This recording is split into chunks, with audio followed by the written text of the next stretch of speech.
Hello all, welcome to Vel the storyteller. இன்றைக்கி நம்ம ஒரு ஊரே ஒரு இடத்துக்கு போகாதுன்னு சொல்லி தடுத்தும் அதை தாண்டி போன நம்ம ஹீரோக்கு என்ன ஆச்சு அப்படிங்கிறது தான் பார்க்க போகிறோம். அவர் உயிர் பழைச்சாரா?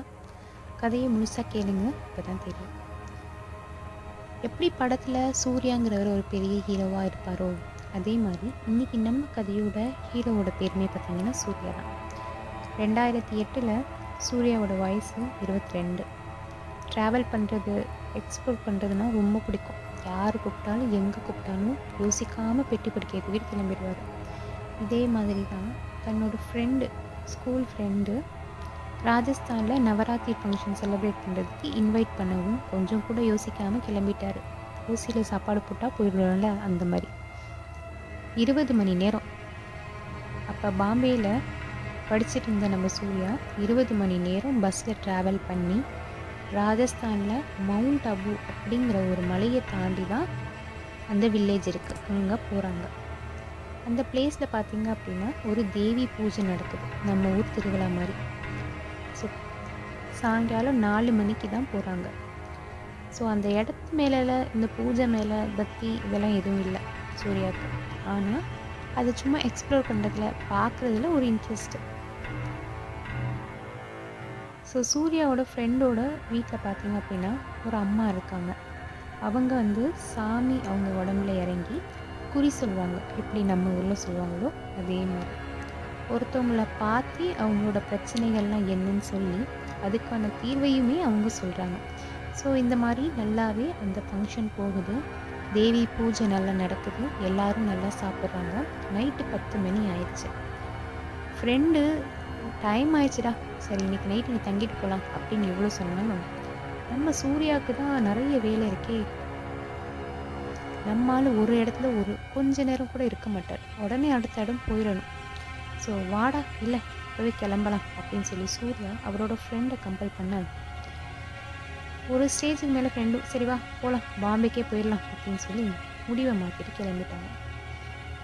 அது ராத்திரி நேரம், ஒரு கிராமங்கிறதுனால மவுண்ட் அபுவுக்கு போகிறதுக்கு யாருமே கூட்டிகிட்டு போக தயாராக இல்லை. மவுண்ட் அபுவுக்கு போனால் தான் அங்கேருந்து பாம்பேக்கே போக முடியும்.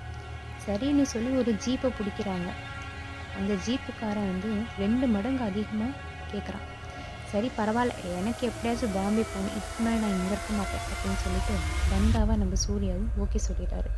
சரிப்பா 30 நிமிஷத்தில் ஜீப் வந்துடும், நீங்கள் அது வரைக்கும் இங்கே உட்காருங்கன்னு சொல்கிறாங்க. நம்ம ஆளுங்க அது வரைக்கும் சும்மா இருப்பாங்களா? சரின்னு சொல்லி 2 பேரும் விஸ்கி சாப்பிட்டு மல்லாக்க படுத்துடுறாங்க.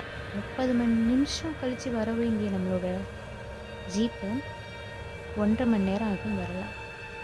அதுக்கிடையில் ஊரில் இருக்கிற மற்றவங்கெல்லாம் ஒன்று சேர்ந்து, தம்பி வேணாம், நைட் ஆயிடுச்சு ரொம்ப, இதுக்கு மேலே நீங்கள் ட்ராவல் பண்ணுறது சரி கிடையாது. இது எங்கள் ஊரை பற்றி எங்களுக்கு தான் நல்லா தெரியும், போகாதீங்க, இடம் சேஃப் இல்லை, அந்த இடத்துல நிறைய பேய் சுற்றுறதாலாம் சொல்கிறாங்க, போகாதீங்க, நாங்களே யாரும் போனதில்லை, யாரையும் நாங்கள் போகவும் விட மாட்டோம், நீங்களும் போகாதீங்க அப்படின்னு சொல்கிறாங்க. ஆனால் நம்ம சூர்யாவுக்கு இளம் ரத்தமாச்சே, இதிலெல்லாம் நம்பிக்கை இல்லை. கடவுளையே நம்பாதவர் சாத்தானை நம்புவாரா? நான் போயே தீருவேன், நான் ஒரு டைம் முடிவு எடுத்துட்டாலும் சும்மா யோசிக்க மாட்டேன், நான் ஏற்கனவே பிளான் பண்ணிட்டேன் அங்கிள், நான் போயே ஆகணும் அப்படின்னு சொல்லி நம்ம சூர்யா உடனே ஜீப்பு வரவும் ஃப்ரெண்டையும் கூப்பிட்டு கிளம்பிட்டார். டிரைவர் பக்கத்தில் சூர்யா உட்கார பின்னாடி ஜீப்போட பின்னாடியில் தன்னோட ஃப்ரெண்டு மட்டையாகி படுத்துட்டார். ரோடெல்லாம் பார்த்தீங்கன்னா குண்டும் குழியுமாக தான் இருக்குது. ஒரு 15-20 கிலோமீட்டரில் போயிட்டுருக்காங்க. இவங்களோட ஜீப்போட ஹெட்லைட் மட்டும்தான் அந்த இடத்துல இருக்குது, எங்கேயுமே லைட்டே கிடையாது. அங்கங்கே மேடு பள்ளம் அதிகமாகவே இருக்குது. ஒரு இடத்துல ரொம்ப அதிகமாக இருக்கவும் திடீர்னு நம்ம டிரைவர் ஒரு 5-10 கிலோமீட்டர் ஸ்பீடுக்கு குறைச்சிட்றாரு.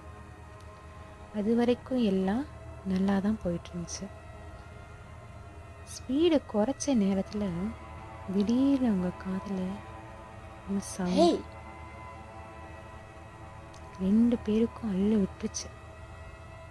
சூர்யா கோபத்தில் திரும்பி தன்னோட ஃப்ரெண்டை பார்க்க, அவன் நல்லா தூங்கிட்டு இருக்கான். திரும்பி பக்கத்தில் பார்த்தா டிரைவர் அவரையே பார்த்துட்டு இருக்காரு. ஒன்றுமே ஓடல சூர்யாவுக்கு. என்னன்னு யோசிக்கிற அடுத்த நிமிஷத்துல அந்த மாதிரி தான் சிரிப்பு சத்தம். போக போக சத்தம் அதிகமாகிட்டே போகுது. ரொம்ப பயங்கரமான சத்தம். உயிர் அப்படியே கையில் பிடிச்சிட்டு வேகமாக போங்குன்னு சூர்யா கத்த, டிரைவரும் வேகமாக ஓட்டுறார். 90 கிலோமீட்டர் வேகத்தில் ஓட்டுறார். டிரைவருக்கு ஒரு பக்கம் பயம். தெரியாதனமாக காசுக்காக உன்கிட்ட வந்து இப்படி மாட்டிக்கிட்டே நீ சாவு கிராக்கின்னு சொல்லி ராத்திரியில் இவரை கண்ட மேனிக்கு திட்ட, அந்த சத்தம் குறையவே இல்லை, கேட்டுக்கிட்டே இருக்கு. திரும்பி என்ன நடக்குது, யாரு தான் இப்படிலாம் பண்ணுறான்னு சொல்லி பார்க்கணும்னு தோணாலும் பார்க்குற அளவுக்கு சூர்யாவுக்கு அங்கே தைரியம் இல்லை. வண்டி வேகமாக தான் போயிட்டுருக்கு. திடீர்னு டிரைவர் கத்துறாரு. வண்டி திரும்பவும் ஒரு 45 கிலோமீட்டருக்கு ஸ்லோ டவுன் ஆகுது. டிரைவர் திடீர்னு திரும்பாத, என்னை பார்க்காத, திரும்பாத அப்படிங்கிறாரு. ஐயோ, நேரங்கட்ட நேரத்தில் நீ வேற ஏன் இப்படி கடுப்பேத்துற, என்னன்னு சொல்லி தொலையா அப்படின்னு கத்தவும், யாரோ என் தோளில் கையை வச்சிருக்காங்க தம்பி அப்படின்னு சொல்லி டிரைவர் சொல்கிறார். சூர்யாவுக்கு அப்படியே பேரஞ்ச மாதிரி இருக்கு. வீட்டுக்கு போனால் போதும், தயவு செஞ்சு ஓட்டுங்கன்னு சொல்லவும் திரும்ப வேகத்தை ஜீப்பில் வேகமாக போயிட்டே இருக்கிறப்ப ரோட்டோரத்தில் ஒரு பெரியவர் நின்றுட்டுருக்காரு. ஜீப்பு போக போக நடந்து வந்து நடு ரோட்டில் நின்றுட்டார். நகரவே இல்லை. வண்டியை நிறுத்துறதா என்ன பண்ணுறதுன்னு 2 பேருக்கும் தெரியல. வண்டி அவர் கிட்டக்க போகிற நேரம் அப்படியே மறைஞ்சிட்டாரு. பல்லெல்லாம் நடுங்குது 2 பேருக்கும். என்ன மாதிரி இடத்துல எந்த மாதிரி நேரத்தில் வந்து மாட்டிக்கிட்டோண்டா அப்படின்னு சொல்லி அப்படியே மூச்சு வாங்க வாங்க இன்னும் கொஞ்சம் தூரத்தில் போனால் இன்னொரு பொண்ணு இதே மாதிரி நிற்கிது. ஆனால் அழகாக இருக்கு. டிரைவருக்கு ஒருவேளை இந்த பொண்ணு நம்மளை மாதிரி மாட்டியிருக்க போகுது. ஏன்னா அந்த பொண்ணு லிஃப்ட் கேட்டுட்டு நிற்கிது. லிஃப்ட் கொடுக்கலாம் தம்பி அப்படின்னு சொல்லி டிரைவர் சொல்ல, சூர்யா வேணாம், நீங்கள் வண்டி எடுத்துகிட்டு போங்க அப்படின்னு சொல்ல, வாய்ஸ்லேயே ஒரு பதட்டம் நடுக்கும். டிரைவர் வேகமாக வண்டியை ஓட்டுறாரு. அந்த பொண்ணை கிராஸ் பண்ணி வண்டி போகுது. பின்னாடியிலேருந்து ஒரு ஓடி வர சத்தம். சைடு மிரர் வழியாக பார்த்தா அந்த பொண்ணை ஓடி வந்துருக்கு. அது ஓடி வர ஸ்பீடு எதுவுமே நார்மலான மனுஷங்களோட ஸ்பீடில் ட்ரக்குக்கு அந்த ஜீப்புக்கு ஈக்குவலாக ஓடி வந்துருக்கு. சூர்யாவால் இதுக்கு மேலே ஒன்றும் முடியல. கண்ணை மூடிக்கிட்டு தேவி அம்மா பேரை சொல்லி கத்த ஆரம்பிச்சிட்டார். டிரைவர் வண்டி கீழே விழுந்து உருண்டாலும் பரவாயில்ல சொல்லி ஸ்பீடை ஹை ஸ்பீடில் வச்சு வண்டியை ஓட்ட ஆரம்பிச்சிட்டாரு.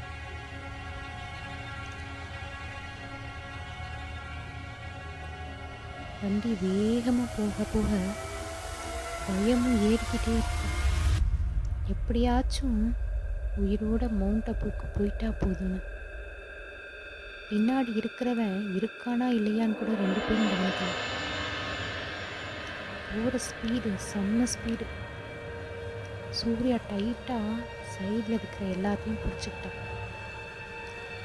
எப்படியோ ஒரு வழியாக மவுண்ட் அபுக்கு டிரைவர் கொண்டு போய் வண்டியை சேர்த்துட்டாரு. ஜீப்லேருந்து கீழே இறங்குறதுக்கு கூட சூர்யாவுக்கு பயம்.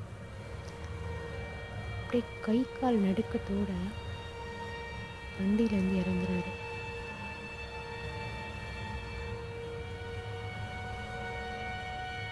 அந்த நாள் அந்த நைட்டை பின்னாடி இருந்த தன்னோட ஃப்ரெண்டு என்னானான்னு 2 பேர் எட்டி வந்து பார்த்தா அவர் அப்படியே தான் தூங்கிட்டு இருந்தார். ஆனால் ஓட்டிகிட்டு வந்த டிரைவரும் சூர்யாவுக்கும் உயிரே இல்லை. அப்படியே 2 பேரும் வரைஞ்ச நிலையில் நிற்கிறாங்க. ஒருவேளை சூர்யாவோட இடத்துல நீங்கள் இருந்தால் என்ன பண்ணுவீங்க? இதே மாதிரி ஒரு இடத்துக்கு உங்களை தனியாக போக சொன்னால் நீங்கள் போவீங்களா?